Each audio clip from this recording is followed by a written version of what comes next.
तारा लौकत नहीं के का सूतल बानी। होदे माई बाबू खेत में परेशान बना आ तू सूतल बालू।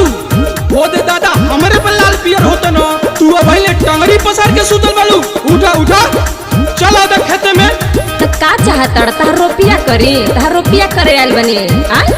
आज तक तो जिला देवरिया में रहनी तो रोपिया ना करी तो तारा घर आके हम रोपिया कर सकेनी। अपन मुँह नहीं खा देखत जाके जाना मजदूरा लगा के रुपया कराई दो। तो का कहले बालू देवरिया में खाली होठ लाली देखौले बालू।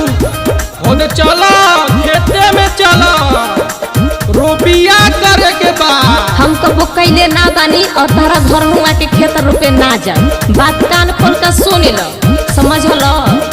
बाबू पेट में बारो पिया ना कर पाइब ना जी कर पाइब। ढेर बोला बत नई हर चल जाई। ढेरा बोला बत नई हर चल जाई। ढेरा बोला बत नई हर चल जाई। बाबू पेट में बारो पिया ना कर पाइब ना जी कर पाइब। ढेर बोला बत नई हर चल जाई। ढेरा बोला बत नई हर चल जाई। ढेरा बोला बत नई हर चल जाई। जब खेतवा नहीं रोपाई तो धानवा होई ना तब तो कहल हम भाटवे घोटा रोटिया बनावत के तो देह तोर पथेला तो कहाँ से घोटा बू। जब होई नहीं खेत के रोपनिया हो कैसे भातवा घोटाई मोर धनिया हो। कैसे भातवा घोटाई हम धनिया हो।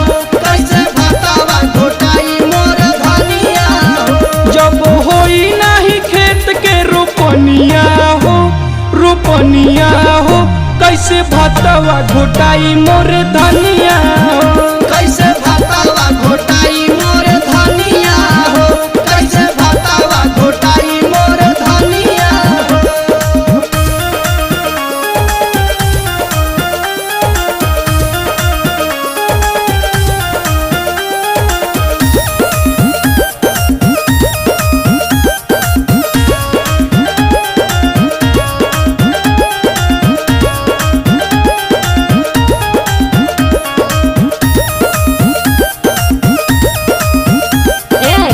सुना ओनिया कहाँ जाता तन हमरो बतिया सुन लो।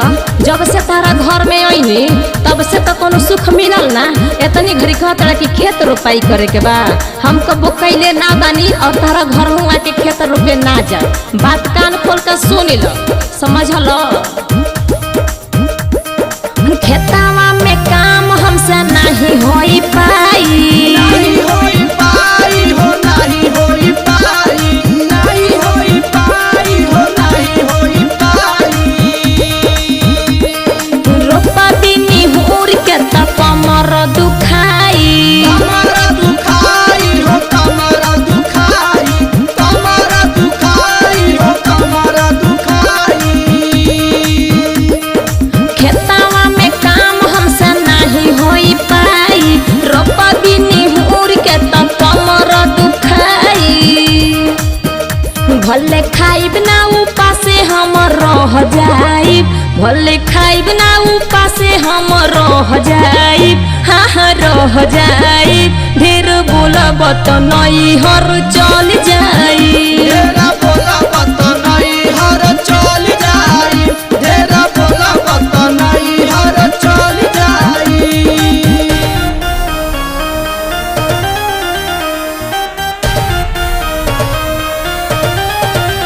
ढेरा बोला बत नई हर चल जाई। ढेरा बोला बत नई हर चल जाई। हेने सुना आ गई खेते में से तहार नौकर है का कि तारा साथ हम रुपया करे जाए। अरे तो का चाहतलू दोनों भाई में झगड़ा करावाओ। होदे भाभी खेते में गईली आ तू अब तेल लगा के बैठल बालू।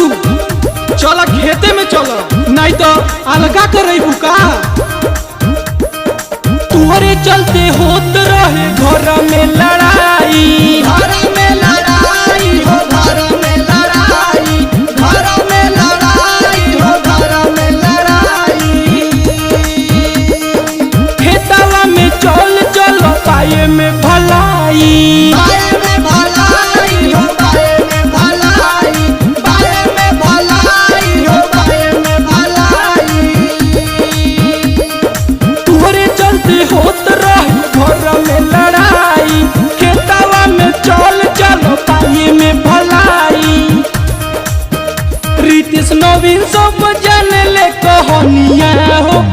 रितेश नवीन सब जाने ले कहनिया हो